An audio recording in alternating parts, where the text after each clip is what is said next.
நாம் ஆதியாகமம் 21ஆம் அதிகாரம் 16, 17 இந்த 2 வசனத்தை மையப்படுத்தி நாம் கர்த்தருடைய வார்த்தையை நாம் கேட்கிறோம்.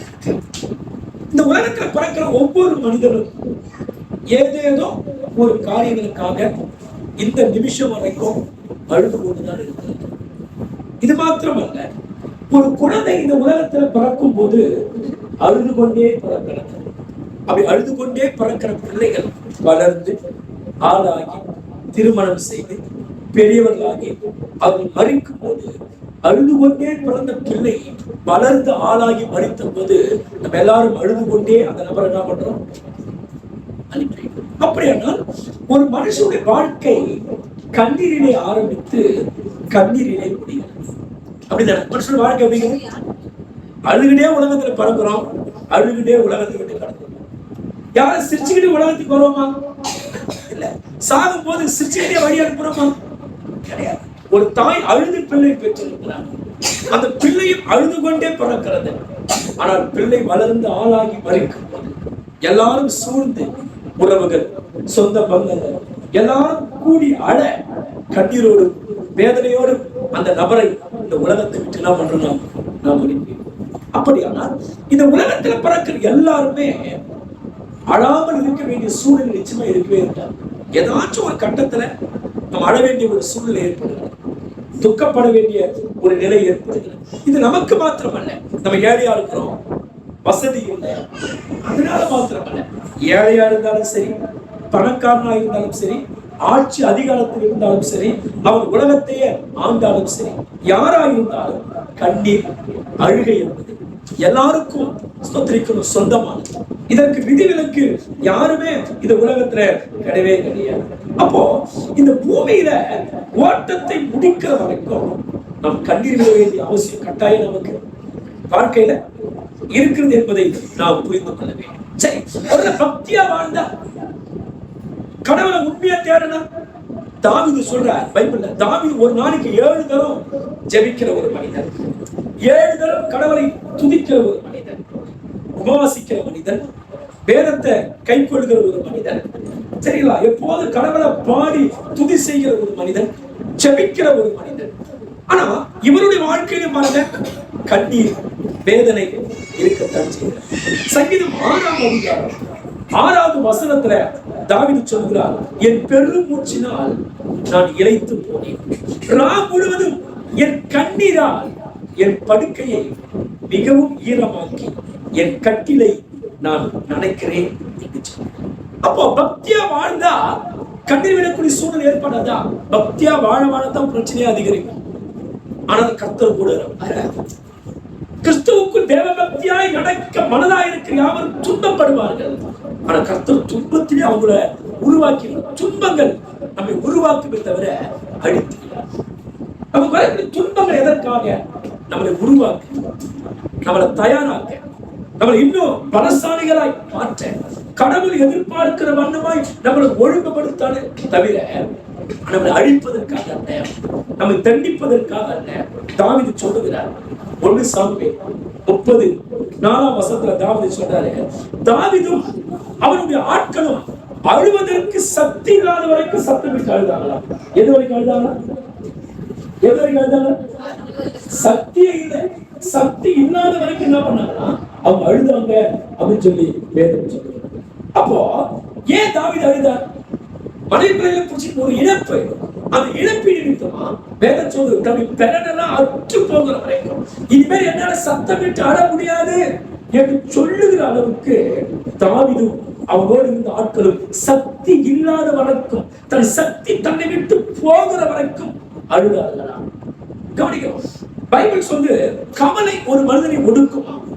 நிறைய பேர் அழுதே பலவீனப்பட்டு போயிடுவாங்க, உடம்பு நல்லா இருக்கும், ஆனா அழுதே வியாதி வந்துடும்.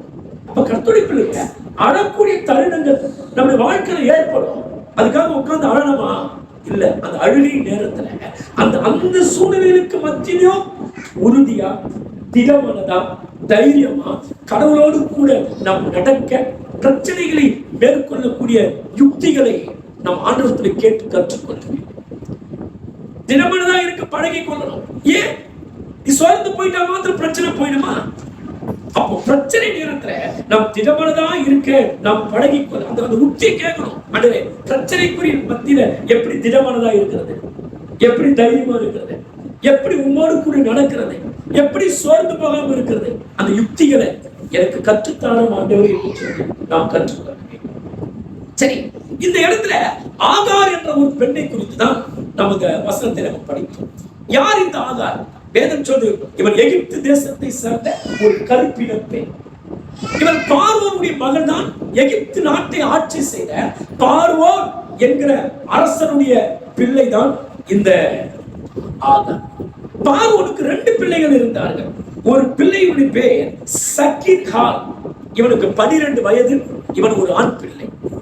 அதே பார்வோனுக்கு இன்னொரு பெண் பிள்ளை இருந்தாள். அவளுக்கு 10 வயது.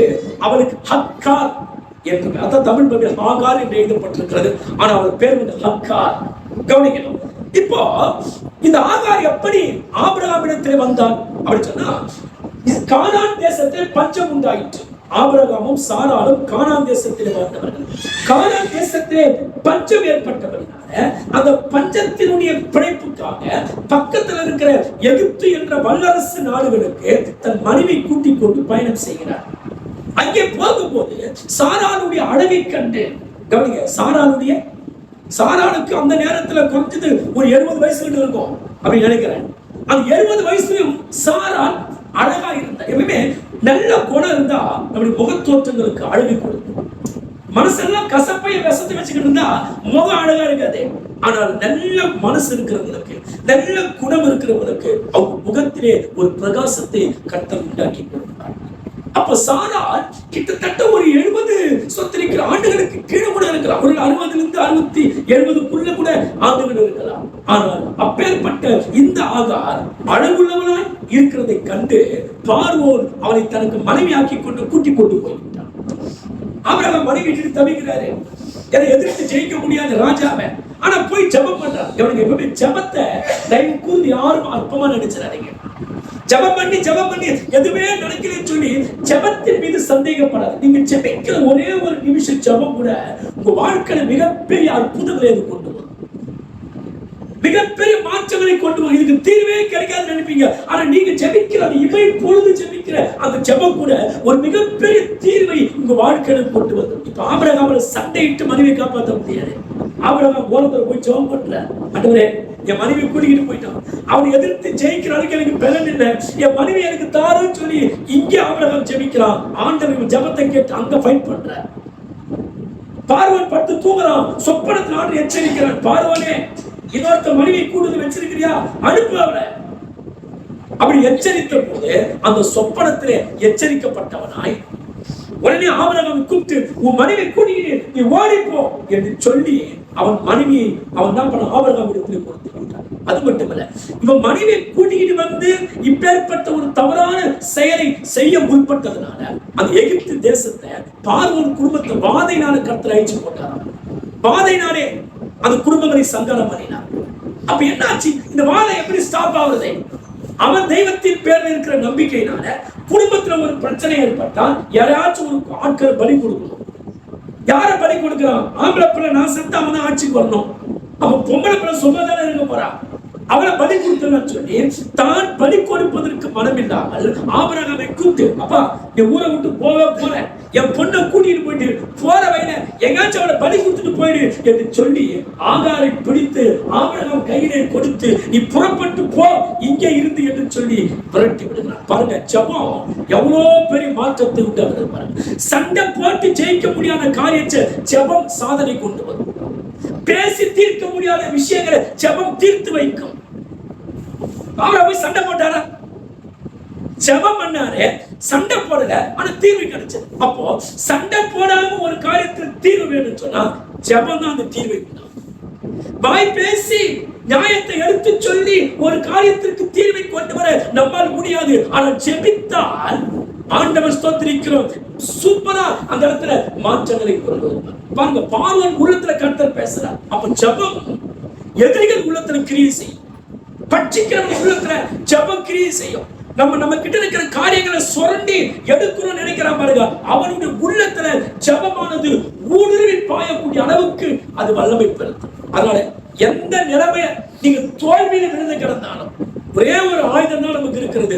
ஜெபம் என்ற சக்தி நமக்குள் இருக்குமானால் அந்த ஜெபம் என்ற சக்தி எப்பேற்பட்ட சூழ்நிலைகளையும் அதை நமக்கு மாற்றிவிடும்.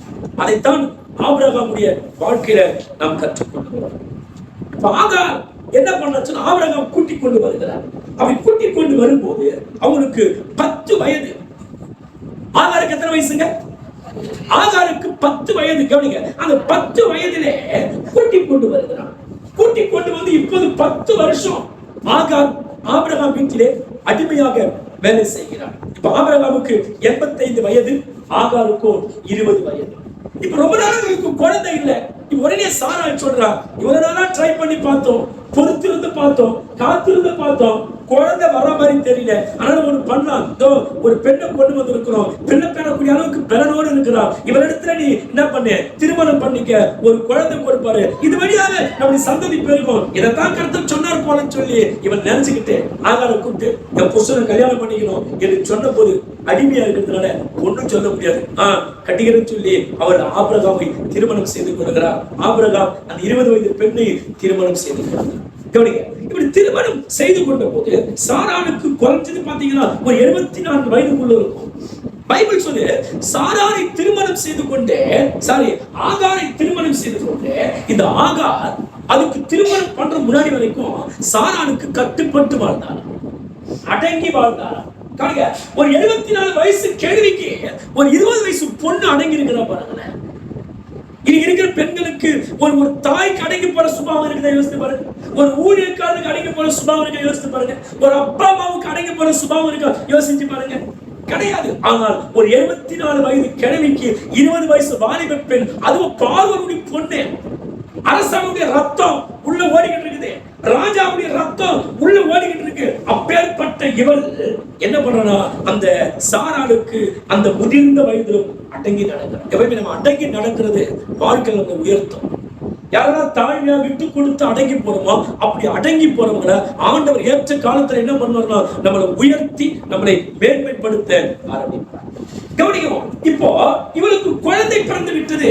இந்த இஸ்மவேல் ஆகாருக்கும் ஆபிரகாமுக்கும் குழந்தை பிறந்து அவன் அப்படியே வளர்ந்து வருகிறான். அவனுக்கு இஸ்மவேல் என்று பெயரிட்டார்கள். அவனுக்கு 14 வயது வந்து விட்டது. எத்தனை வயசுங்க? எத்தனை வயது? அவன் 14 வயது இப்போது இஸ்மவேலுக்கு. அப்படி 14 வயதிலே இருக்கும் போது கவனிங்க, அந்த நேரம் பார்த்து சாராளுக்கு குழந்தை பிறகு ஈசாக்குன்னு பேர் வைக்கிறாங்க. அந்த குழந்தைக்கு மிஞ்சி போனா ஒரு 2 வயசுக்குள்ள இருக்குன்னு கவனிங்க. இப்போ இப்பேற்பட்ட இந்த 14 வயதுல ஆகார் மொத்தம் 15 ஆண்டுகள் ஆபிரகாமுடைய குடும்பத்திலே வாழ்க்கை பார்த்தார். எத்தனை வருஷங்க? 15 வருஷம். இப்போ அந்த குடும்பத்தில் ஒரு பிரச்சனை வருகிறது. என்ன பிரச்சனை? இந்த இஸ்மவேல் ஈசாக்கை பரியாசம் செய்கிறார். கவனிங்க, ஒன்று ஆகார் தன் எஜமாட்டியை பரியாசம் பண்ணுகிறார், இஸ்மவேல் அவன் பெற்ற பிள்ளை பரியாசம் பண்ணுகிறார். என்ன பரியாசம் பண்ணாங்க? பைபிள் சொல்லு ஈசாக்கை இஸ்மவேல் கிண்டலும் கேலியும் செய்தான். என்ன பண்ணணும்? நிறைய பேர் பாருங்க, கிண்டல் கேலி அடிக்கிறதுல ரொம்ப பேர் பெற்றவங்களா இருப்பாங்க. அவங்க பக்தி குறித்து கிண்டல் பண்ணுவாங்க, அவங்க ஜப வாழ்க்கை குறித்து கிண்டல், எப்ப பாரு அப்படின்னு சொல்லி கேலி பண்ணுவாங்க. எப்பவுமே அடுத்தவங்க ஆவிக்குரிய வாழ்க்கை குறித்து நாம் ஒரு நாளும் கேலி கிண்டல் பண்ணவே கூடாது. அடுத்தவங்க பாடுறது குறித்து, அடுத்தவங்க பிரசவம் பண்றது குறித்து, அடுத்தவங்க முகபாவத்தை குறித்து, அடுத்தவங்க உடல் தோற்றத்துக்கு நிறைய பேர் எப்படி இருப்பாரு அப்படின்னு அப்படி யாரும் அதை நீ பண்ண வச்சு நாளைக்கு அப்படியே நீ ஆகிடுவேன். நான் சொல்றேன், ஒருத்தர் கனமா இருக்கிறாங்க பாரு, மாடு மாரி இருக்குது, நாளைக்கு நீ மாடு மாரி ஆகிட்டேன். அப்ப யாருடைய தோற்றத்தை குறித்தும், யாருடைய முகபாவனைகளை குறித்தும், யாருடைய சூழலை குறித்தும், பெருமிடத்தை குறித்தும் நாம் கேலி கிண்டல் பண்ணவே வேதம் உபத்திரப்பட்டது. உபத்திரவத்தை அற்பமா நினைக்க கூடாது. என்ன பண்ணக்கூடாது? உபத்திரப்பட்டு உபத்திர வயசு பரியாசம் பரிசுத்தவான்களுக்கு தகாது. எல்லாம் என்ன கவனிக்கிறீங்க? பரியாசம் யாருக்கு தகாதா? ரட்சிக்கப்பட்ட பிள்ளைகளுக்கு பரியாசம் தகாது. பரியாசம் யார் பண்ணுவான்? துன்மார்க்கன் பண்ணுவான். கடவுளின் நம்பிக்கை இல்லாதவன் பரியாசம் பண்ணுவான். ஆனா கர்த்தருடைய பிள்ளைங்க நாம் யாரையும் கேலியாகவோ கிண்டலாகவோ பரியாசமாகவோ எந்த காரியத்துல பரியாசம் பண்ணி சிரிக்கிறதோ அது ஆணுடைய பிள்ளைகளுக்கு தகுதி அல்லவே அல்ல. அடுத்தது, இந்த இஸ்மவேல் என்னெல்லாம் பண்ணா அப்படின்னு சொன்னா, விருந்து சாப்பிடும் போது ஈசாக்கும் உட்கார்றாங்க, இஸ்மவேலும் உட்கார்றாங்க. இப்ப விருந்து சாப்பிடும் போது நைசா பேசுறே, தம்பி உனக்கு சேஷ்ட புத்திரபாகம் கிடையாதுடா, எனக்கு தானே சேஷ்ட புத்திரபாகம், நான் தான் குடும்பத்துல பெரிய பையன், அப்பாவுடைய சொத்தெல்லாம் எனக்கு தான், அப்பா அடுத்தது நான் தானே தம்பியோ அப்படின்னு சொல்லி என்ன பண்றான்னு சொன்னா, ஈசாக்கை இவன் என்ன பண்ண சொன்னா, சேஷ்ட புத்திரபாகத்தை குறித்து இவன் குறையா பேசுறான். அடுத்தது இன்னும் வேதப்படி என்ன சொல்றா, இஸ்மவேல் ஒரு வேட்டைக்காரனாக இருந்தான். காட்டுக்கு போய் அம்புகளை கொண்டு போய் வேட்டையாடி விலங்குகளை கொண்டு வர முடியும். அப்போ அம்புகளை எப்படி கரெக்டா ஏய்கிறோம் அதை பரிசோதிப்பதற்காக சின்ன பையனாகிய ஈசாக்கை நிக்க வச்சுட்டு அவனுக்கு குறி வச்சு அடிச்சு பழக பண்ணாங்க. எவ்வளவு கொடுமை யோசிச்சு பாருங்களேன். ஏன் பயிற்சி, இவனை சரியா அடிச்சுட்டா நான் சரியா மிருகத்தை தாக்கிடுவேன் என்று சொல்லி அவனை குறி வைத்து தாக்கி பயிற்சி எடுத்தான் என்று சொல்லுகிறார்கள். இன்னும் சிலர் சொல்லுகிறார்கள், ஈசாக்கிடத்திலே ஆண் புணர்ச்சி செய்வதற்கு கூட இவன் முயற்சித்தான் என்று சொல்லி இன்னும் சிலருடைய கருத்துக்கள் சொல்லுகிறார்கள். இப்ப நல்லா கவனிங்க, மாம்சத்தின்படி பிறந்தவன் தான் ஆவின்படி நடக்கிறவனை பரியாசம். உண்மையே இங்க இருக்கிற நம்ம எல்லாம் ஆவிக்குரியவர்களாக இருந்தார், வசனத்தை கேட்டு கடலோடு நடக்கிற அனுபவம் நமக்கு இருப்பது உண்மையானால் நம்ம யாரையும் பரியாசம் பண்ண மாட்டோம், யாரையும் கேலி பண்ண மாட்டோம், யாரையும் அற்பமா நம்ம நினைக்க. அப்படி அற்பமா நினைக்கணும்னு சொன்னா நான் ஆவின்படி இன்னும் நடக்கிறேன், நான் மாம்சத்தின்படி நடக்கிறேன் என்பதை நான் உணர்ந்து கொண்டேன். அப்போ இதுவரைக்கும் சரியாகத்தான் வீட்டில இருந்தால், ஆனா இப்பொழுது ஒரு குழந்தை பிறந்த போது சுபாவம் மாறிவிட்டது. பாருங்க, ஆசீர்வதிக்கப்படாத வரைக்கும் நல்லா இருப்பாங்க, ஒரு ஆசீர்வாதம் வந்துட்டா எல்லாமே மாறிடும், பண்பு மாறிடும், குணம் மாறிடும், பழக்க வழக்கங்கள் மாறிடும், டோட்டலா எல்லாமே மாறிடும். இப்போ வாழ்க்கை கொடுத்த எஜமாட்டிக்கே ஆகார் என்ன பண்ண, வேட்டு வைக்க ஆரம்பிக்கிறான், பரியாசம் பண்றான். பத்தியா உனக்கு குழந்தை இல்லை பத்தியா, எனக்கு குழந்தைக்கு பத்தியா சொல்லி எந்த எஜமாட்டி வாழ்க்கையை தேடி கொடுத்தாலோ அதே எஜமாட்டியை இவன் பரிகசிக்க ஆரம்பிக்கிறான். கவனிங்க, இப்ப இப்படி பரிகசித்தபடினால சாராளுக்கு கோபம் வருது. நான் உனக்கு வாழ்க்கை தேடி வச்சா என் வாழ்க்கைக்கு வேட்டு வைக்கிறியா, என்ன பண்ற பாரியா, வீட்டை விட்டு அனுப்பியா என்று சொல்லி ஆபிரகாம் வந்து இக்கட்டான சூழ்நிலை. ஒன்று இஸ்மவேலும் பிள்ளைதான், ஈசாக்கும் பிள்ளைதான். ஆகார் பிள்ளை பெற்றுக் கொடுத்தவர், சாராலும் மனைவிதான், இவனும் மனைவிதான். யாரை ஏற்றுக்கொள்வது, யாரை புறக்கணிப்பது, ஒரே குழப்பமான சூழ்நிலை. குழப்பமான சூழ்நிலை முடிவெடுக்கிறது ரொம்ப கஷ்டம். கத்தோலிக்க பிள்ளைங்க குழப்பமான சுச்சுவேஷன்ல ஞானமா முடிவுகளுக்கு கற்றுக்கொள்ள வேண்டும். ஆபிரகாமுக்கு ஒரு கடினமான சூழ்நிலை, யாரை வீட்டை விட்டு அனுப்புறது, யாரை வீட்டுக்குள்ள வச்சுக்கிறது. நிறைய பேர் பாருங்க, கஷ்டமான நேரத்துல ஞானம் இல்லாம முடிவு எடுத்துருவாங்க, ஞானம் இல்லாம பேசிடுவாங்க. அப்போ கத்தோலிக்க பிள்ளைங்க இக்கட்டான நேரத்துல, குழப்பமான நேரத்துல, பிரச்சனைகள் பெருசா இருக்கிற நேரத்துல ஞானமாய் முடிவெடுக்கிற கிருபைகளை ஆண்டவரத்துல கேட்கணும். ஆண்டவரே, இந்த பிரச்சனை நேரத்துல நான் எப்படி முடிவு எடுக்கிறாங்க எனக்கு சொல்லி கொடுக்கணும். இந்த பிரச்சனை எப்படி தீர்த்து வைக்கிறது எனக்கு தெரியலையே, எதை ஏத்துக்கிறது, எதை புறக்கணிக்கிறது, எது உனக்கு சித்தம், எது உனக்கு சித்தம் அல்ல என்பதை கடவுளின் ஞானத்தோடு கூட முடிவெடுக்கிற அந்த ஞானத்தை நம் ஆண்டவரத்தில் பெற்றுக்கொள்ள வேண்டும். ஆபிரகாம் உடனே முடிவு எடுக்கிறார். ஆண்டவர் சொல்றாரு, ஆபிரகாமே உன் மனைவி சொல்ற மாதிரி பேச்சை கேட்டு அவளை வீட்டை விட்டு அனுப்பிடலாம் என்று சொல்றாரு. உடனே ஆபிரகாம் வந்து சாரா இடத்துல நாசுக்கா பேசி, ஆகார் இடத்துல அன்பா பேசி, பிள்ளை கிட்ட ஒரு தண்ணீரை, ஒரு துருத்தில தண்ணீரை கொடுத்து வீட்டை விட்டு என்ன பண்றாங்கன்னா அனுப்பி. இப்ப கவனிக்கிறோம், வீட்டை விட்டு போகும்போது ஒரு பிள்ளையை கையில பிடித்துக் கொண்டு இவர் வீட்டை விட்டு என்ன பண்ணான்னு சொன்னா பரியாசம் பண்ணக்கூடிய அளவுக்கு இவன் பெரிய ஆளா, எஜமாக்கி போய் நீ பரியாசம் பண்ணலாமா? அப்ப கத்தோலிக்க நாம கூட மத்தவங்களை கொலை சொல்ற அளவுக்கு, மத்தவங்களை பரிகாசிக்கிற அளவுக்கு நாம அவ்வளவு பெரிய ராஜாக்களை யோசிச்சு பாருங்க. நாசிலே சுவாசம் உள்ள மனிதர்கள் நீங்க நானும். நமக்கு எதுக்கு பரியாசம், நமக்கு எதுக்கு கேலி, நம்ம எதுக்கு அடுத்த ஆத்மா நினைக்கிறோம்? நம்மள மண்ணானவர்கள், மண்ணிலிருந்து வந்தோம், மண்ணுக்கே போவோம். எவனுக்கு எங்க இருந்து வந்தோம்? மண்ணிலிருந்து வந்தோம், மண்ணுக்கு தான். பைபிள் சொல்லுது நிலையில்லாதவர்கள். அப்பேற்பட்ட நிலையில்லாத நமக்கு எதற்கு வேட்சிமை, எதற்கு கர்வம், எதற்கு ஆர்வமான பேச்சு, எதற்கு பரியாசம்? நாம் யார் என்பதை நாம் உணர வேண்டும். ஆகார் உணராமல் கர்வம் கொண்டு பேசுகிறாள். அப்படி கர்வம் கொண்டதுனால இப்ப வனாந்தரத்துக்கு அவளை துரத்தி விட்டார். அவள் எப்பவுமே கர்வம், மேட்டிமை, பெருமை, திமிரு இதெல்லாம் இருக்கிறவங்களை யாரும் கூட வச்சுக்க நினைக்க மாட்டாங்க. நானும் சரி, எனக்குள்ள கர்வம் மேட்டிமை இருந்தா என் கூட யாரும் பழக விருப்பப்பட மாட்டாங்க. எப்பவுமே கர்வம், மேட்டிமை, திமிரு, பெருமை, ஆணவம் எங்க இருக்கிறதோ அவங்க உலகம் தனிமைப்படுத்திடும். உறவுகள் தனிமை சொந்த பந்தம் அவங்களை தனிமைப்படுத்திடும். நண்பர்கள் அவங்களோட பழக விருப்பப்பட மாட்டாங்க. அவங்களை தனிமைப்படுத்தணும். என்ன காரணம்? உன் கருவம் உன்னை தனிமைப்படுத்திடுச்சு. உன் பெருமை உன்னை தனிமைப்படுத்துது. உனக்குள்ள இருக்கிற பகட்டான வாழ்க்கை உன்னை தனிமைப்படுத்துது. கர்த்தருடைய பிள்ளைங்க, ஆகார் தனிமைப்படுத்தப்பட்டதுக்கான காரணம் சாரால் அல்ல, ஆகாருக்குள் இருக்கிற வேற்றுமை. அப்ப வேற்றுமை உள்ளவன் சமுதாயத்தில் தனிமைப்படுத்தப்படுவான். உறவுகளுக்கு மத்தியிலே அவனை தனிமைப்படுத்துவார்கள். நண்பர்கள் அவனை அவனோடு யாரும் பழக விருப்பப்பட மாட்டார்கள். இப்ப ஆகார் என்னாச்சுன்னா, எல்லாத்தையும் தண்ணீரை எடுத்துக்கொண்டு இஸ்மவேலை கையில பிடித்துக் கொண்டு நேராக வனாந்தரத்திலே போகிறார். பைபிள் சொல்லு, பெயர்செபாவுடைய வனாந்தரங்களிலே அவர் அலைந்து திரிந்தாராம். எங்க பெயர்செபா வனாந்தரம் பயங்கரமான வெயில் நிறைந்த ஒரு பகுதி, பாலைவனம், கடுமையான வெயில், ரொம்ப தூரமான ஒரு இடம். அப்பேற்பட்ட அந்த வனாந்தரத்திலே எங்க போறது, எங்க தண்ணி கிடைக்கும், எங்க சாப்பிட உணவு கிடைக்கும் சொல்லி அந்த பாலைவனத்தை சுத்தி சுத்தி சுத்தி வரா. எங்குமே அவனுக்கு தண்ணீர் கிடைக்கல. வனாந்தரத்தில் நின்று வேற வழியே இல்லாம இனி எல்லாம் நடக்க முடியாது, என் குழந்தைக்கு நடக்க பலன் இல்லை என்று சொல்லி குழந்தையை ஒரு சூரிய செடி கீழே விட்டு விட்டு அவன் ஓடி ஒரு ஓரத்தை உட்கார்ந்து கொண்டிருக்கிறான். என்ன காரணம்? இவர் வனாந்தரத்துக்கு வந்ததுக்கான காரணம் என்ன? அவருடைய வேற்றுமையான பேச்சு.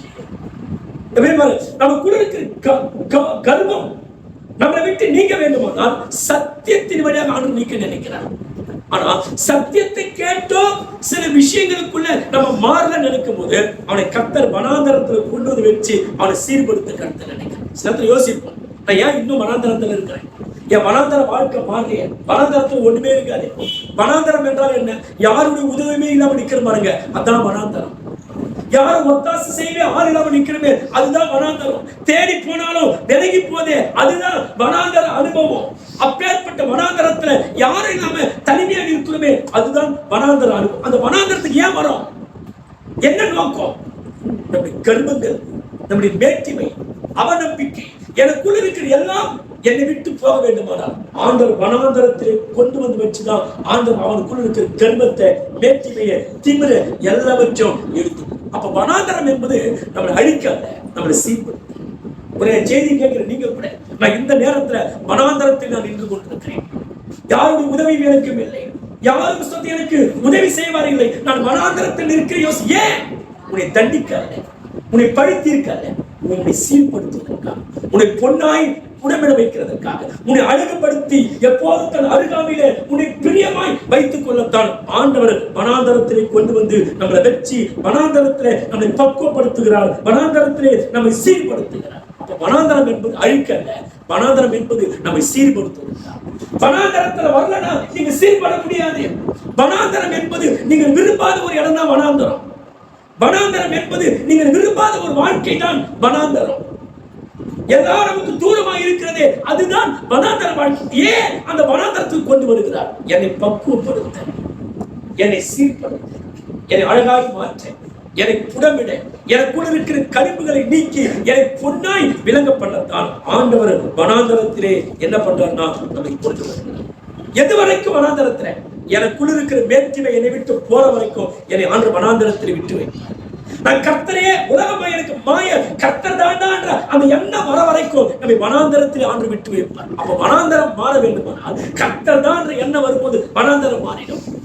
உலக சதம் என்று நினைக்கிற வரைக்கும் வனாந்தரம் மாறாது. ஆனா என்றைக்கு எல்லாமே மாய, எல்லாமே போய் கர்த்தர் தாண்டா என்று சொல்லி எப்போது நம்மை குணப்படுத்திக் கொள்கிறோமோ அப்போதுதான் நம்முடைய வாழ்க்கையில கர்த்தர் வனாந்தரத்திலிருந்து நம்மை வெளியே கொள்கிறார். அப்ப வனாந்தரம் மாறுவதும் மாறாமல் போவதும், நீ வனாந்தரத்தில் நிற்பதும் நிற்காமல் போவதும் நீ சீர்படுவதை பொறுத்து, நீ நம்பிக்கை கொள்வதை பொறுத்து, நீ மாறுவதை பொறுத்து. இப்ப என்ன ஆச்சுன்னா வனாந்தரத்திலே வந்து நின்று அழுது கொண்டிருக்கிறார். ஏன் அழுகிறார்?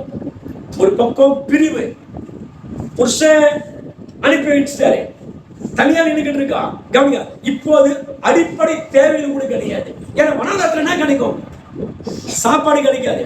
வனாந்தரத்துல குடிக்க தண்ணி கிடைக்காது. கவனிங்க, சஞ்சய் கவனிங்க, வனாந்தரத்துல குடிக்க தண்ணி இல்ல, சாப்பிட உணவு இல்ல, மனசெல்லாம் பாரம். என்ன சாப்பாடு இல்லை, புள்ளைய வேற நினைச்சு வாரா, இந்த பிள்ளையுடைய எதிர்காலம் எப்படி, நான் எங்க போவேன், யார் என்ன சேர்த்துப்பாங்க, எந்த ஊருக்கு போவேன், இப்படி மனசெல்லாம் ஒரு பாரம், மனசெல்லாம் ஒரு கேள்வி, ஒரு பக்கம் வெயிலுடைய உஷ்ணம், எங்க தங்குறது, யார் சேர்த்துப்பாங்க, இப்படிப்பட்ட சூழ்நிலை என் பிள்ளைய எப்படி பராமரிப்பேன், எப்படி காப்பாற்றுவேன், எதிர்காலம் எப்படி, இப்பேற்பட்ட ஒரு குழப்பத்தோடு இருக்கும் போதுதான் ஒரு சத்தம் கேட்குது. ஒரு சத்தம் கேட்குது. பைபிள் சொல்லி பிள்ளையின் சத்தத்தை ஆண்டவர் கேட்டார். அவர் சொல்றாரு, சாராரே நீ பயப்படாதே, உன் பிள்ளையை நான் பெரிய இனமாக்குவேன், அலைந்து திரிகிற வனாந்தரத்துக்கு துரத்தப்பட்ட உன்னை ஒரு பெரிய இனமாக்கி உன்னை ஆசீர்வதிப்பேன் என்று சொல்லி ஆண்டவர் ஆகாருக்கு வாக்குப்பட்டார். அப்ப இருந்து என்ன கத்துக்கிறோம்? வனாந்தரத்திலும் ஆண்டவர் அந்த மக்களை பராமரிக்கிறார். ஒரு நீங்க வனாந்தரத்தில் நிக்கலாம், எனக்கு அடிப்படை தேவை கூட இல்லை நினைக்கலாம், ஆனா வனாந்தரத்திலும் உன்னை பராமரிக்க கர்த்தரால் முடியும் என்பதை தான் இந்த செய்தி நமக்கு கற்றுக்கொள்ளும். அவர் வனாந்தரத்தில் வழியை உண்டாக்கி கொடுக்கும், வனாந்தரத்துல நம்ம போஷிக்கக்கூடியவர். மனுஷன் வனாந்தரத்துல போஷிக்க முடியாது, ஆனா கடவுள் வனாந்தரத்துல கூட நம்ம போஷிக்க முடியும். கவனிங்க, ஒரு கணவன் இல்லாமல் ஒரு பெண் தனியாய் வனாந்தரத்துக்கு வந்தார். யோசிச்சு பாருங்க, புருஷன் துரத்திட்டான், 14 வயசு பையன் கையில பிடிச்சு வச்சுக்கிறாங்க, ஒரே ஒரு பெண், ஊர் உலகம் கிடையாது, சொந்த பந்தம் கிடையாது, பாலைவனத்துல போய் நிக்கிறாங்க, யாருக்கு உதவி செய்ய முடியும்? ஒரு பெண் கஷ்டப்படுங்க, ஒரு பெண்ணுடைய கஷ்டத்தை உற்று கவனிக்கிறது. உலகத்துல ஆண்கள் கஷ்டப்படுறாங்கதான், பெண்களும் கஷ்டம், ஆனா ஒரு பெண் கஷ்டப்படும் போது அந்த பெண்ணுடைய கஷ்டத்தை உற்று கவனிக்க யோசிக்கலாம். ஆணுடைய உதவி என் வீட்டுல இல்லை, நான் ஒரு பெண்ணா இருந்து நான் கஷ்டப்படுறேன்னு யோசிக்கலாம். ஆனா ஒரு பெண்ணுடைய கஷ்டத்துல உதவி செய்கிறவராய், வழிகளை உண்டாக்கக்கூடியவராய் ஆகார் வாழ்க்கையில இருந்தது போல ஆண்டவர் நிச்சயம் உங்கள் வாழ்க்கையிலும் அவர் வனாந்தரத்துல வந்த இந்த பிள்ளையை தான் ஆண்டவர் பிற்காலத்துல பெரிய ஜாதியாக்கி என்ன பண்ணாருன்னா ஆசீர்வதித்தார். ஆகாருக்கு இருந்த இந்த சிச்சுவேஷன் ரொம்ப மோசமான ஒரு சிச்சுவேஷன். ஏன்? வழி எப்படிதான் கிடைக்குது, எங்க போறதே தெரியல, வழியே இல்ல, வழிக்காக சுத்தி சுத்தி தேடுறான், முன்னேற்றத்துக்கான வழி விட்டா எங்க போனாலும் வழி கிடைக்கல. ஒரு மோசமான சூழ்நிலை. அந்த மோசமான சூழ்நிலையில ஆண்டவர் தலையிட்டபடினால எல்லாம் சூப்பரா மாறி நம்மளுடைய ஜபம் நம்ம வாழ்க்கையில் இருக்கிற மோசமான சிச்சுவேஷனை மாற்றும்.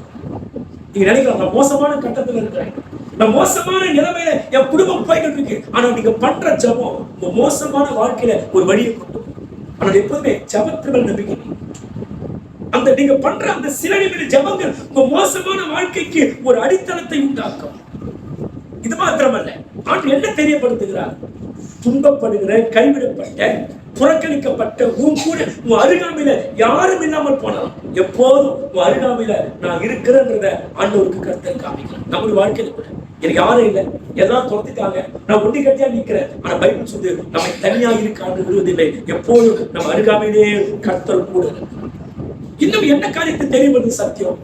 இக்கட்டு நேரத்துல மனுஷனோட உதவி வீணா போயிடும், இக்கட்டு காலத்துல மனுஷன் உதவி இல்லாம போயிடும். ஆனா இக்கட்டான நேரங்கள் தமது பிள்ளைகளுக்கு வந்தாலும் அவசரம், ஆபத்து, தேவைகள், இப்படி எந்த சூழ்நிலை இருந்தாலும் அந்த சூழ்நிலையில யாரெல்லாம் ஆண்டவரை நோக்கி கூப்பிடுகிறார்கள், அப்பேற்பட்ட சூழ்நிலை ஆபத்துல உதவி செய்வேன், அவசரத்துல உதவி செய்வேன், உன் தேவையில உதவி செய்வேன் என்ற விஷயத்தை தான் இந்த சம்பவம் நமக்கு காட்டி கொடுத்தோம்.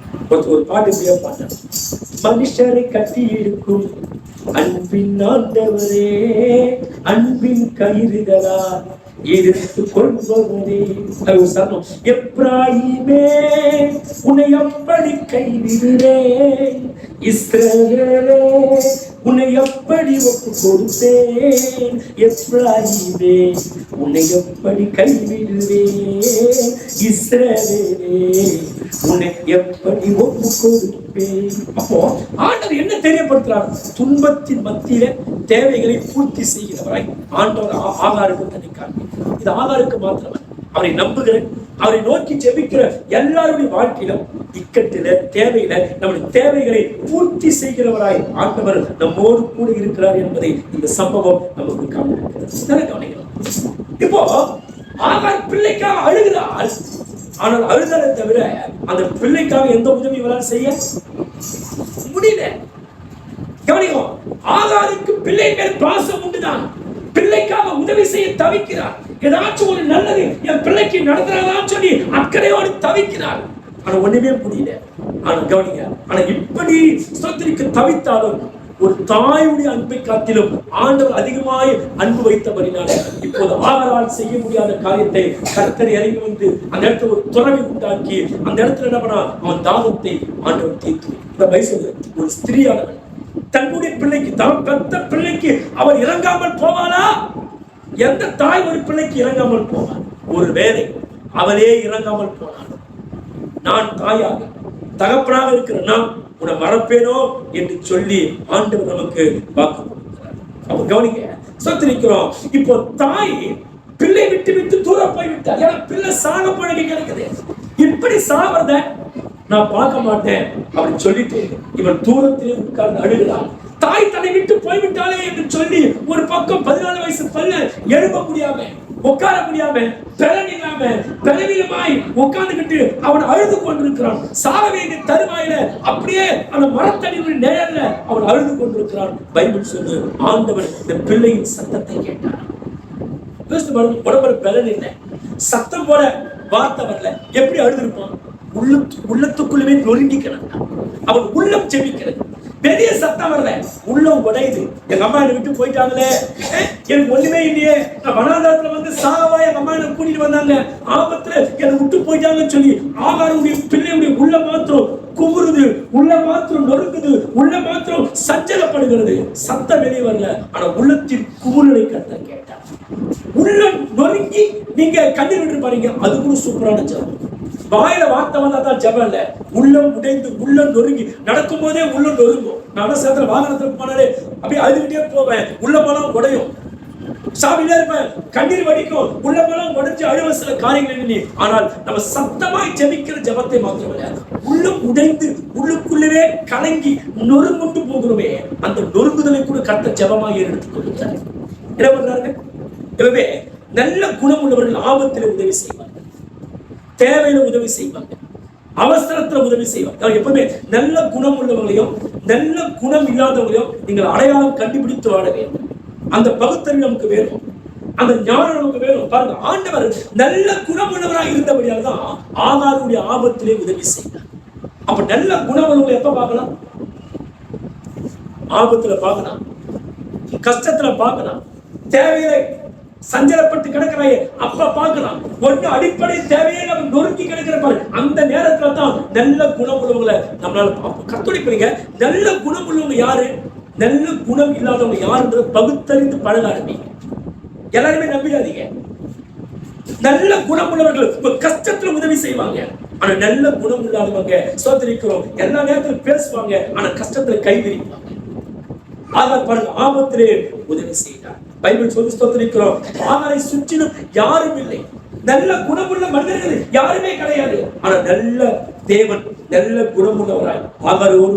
நீங்க யோசிக்கலாம், என்னை சுத்தி இருக்கிறவங்க நல்ல குணமே இல்லை, என் உறவுகள் என் கூட பிறந்தவங்க எல்லாருக்கும் நல்ல குணமே இல்லை அப்படின்னு யோசிக்கலாம். ஆனா கர்த்தர் உங்கள் நடுவிலே நல்ல குணம் உள்ளவராய் அவர் உங்களோடு கூட இருக்கிறார். ஒரு நாள் உங்களை தேவையை விட்டு வேடிக்கை பார்க்க மாட்டார், உங்களை கஷ்டத்தை விட்டுட்டு அவர் வேடிக்கை பார்க்க மாட்டார். நிச்சயம் உதவிகள் செய்வார், நிச்சயமா உங்கள் வனாந்தரத்துக்குள்ள ஒரு வழியை அவர் உண்டாக்குவார் என்பதை இந்த செய்தி நமக்கு கற்று.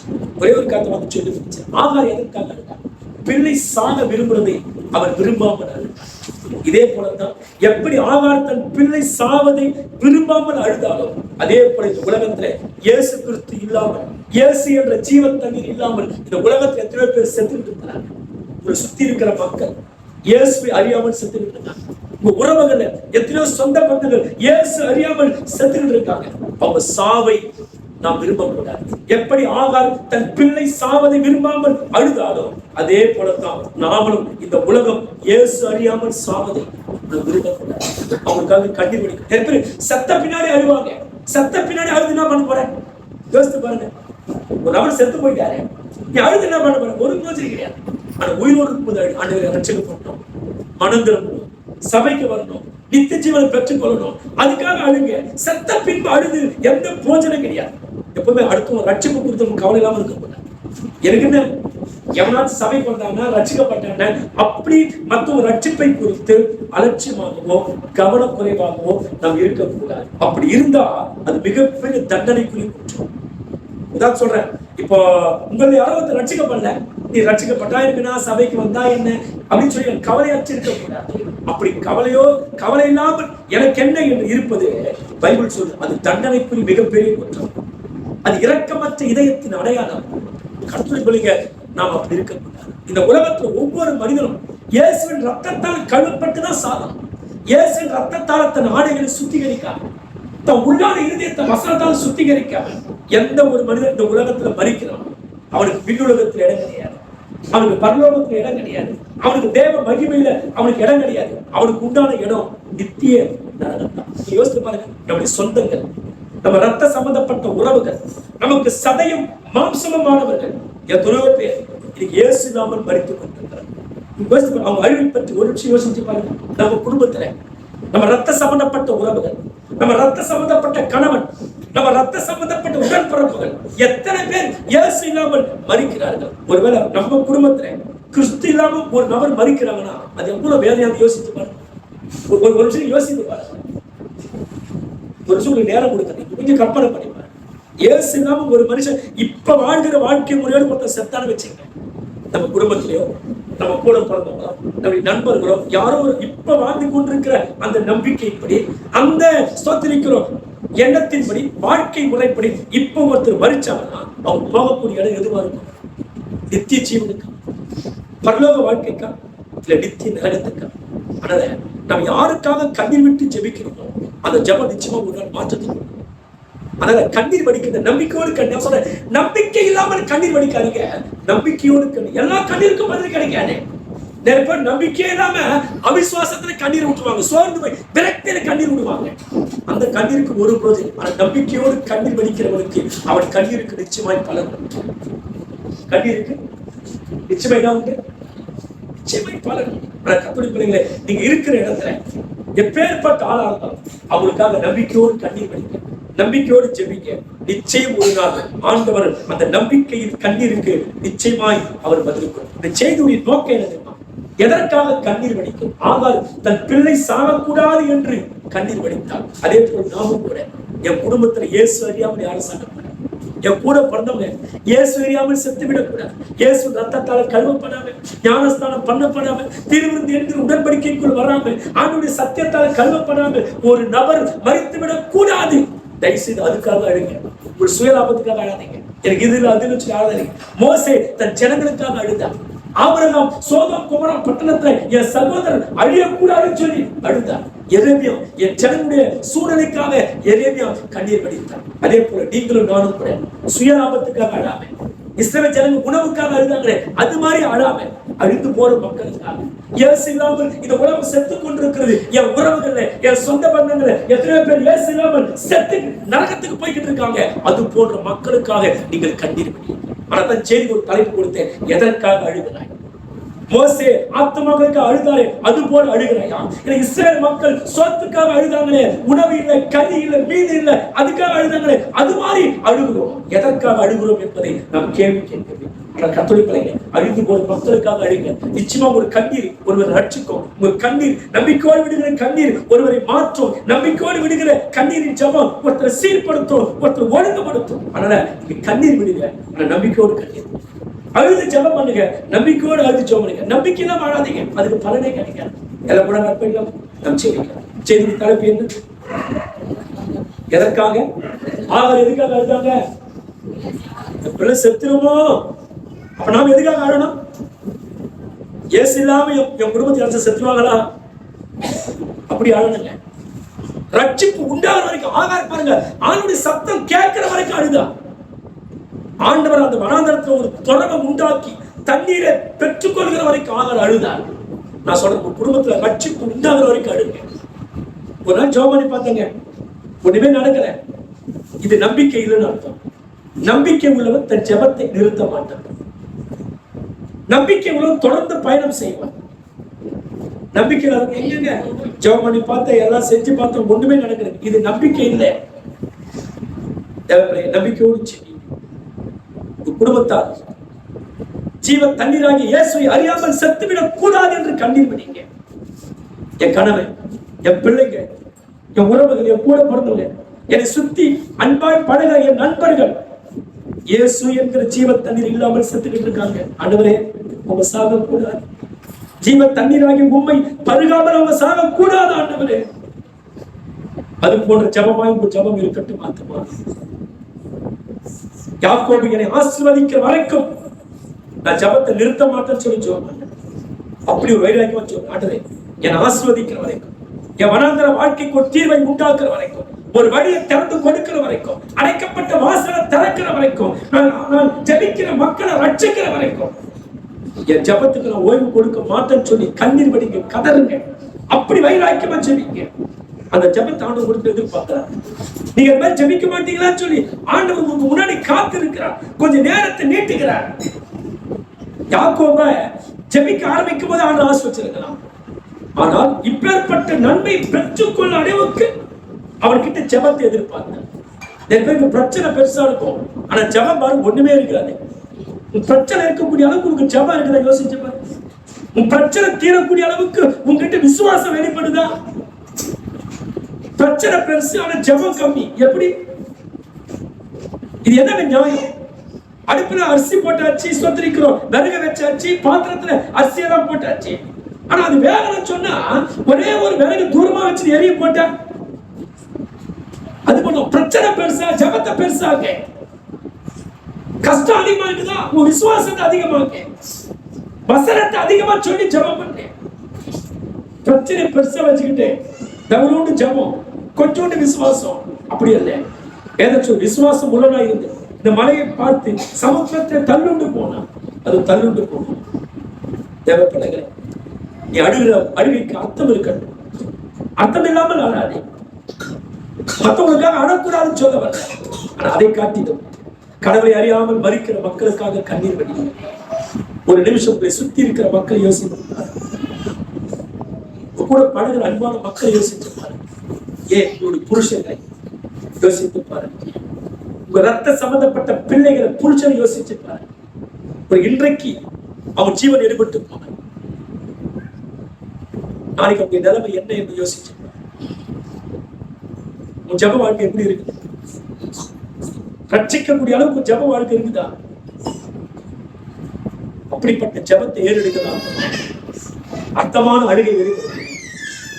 கண்களை மூடுங்க. என்னை நீர் அறிந்தவர்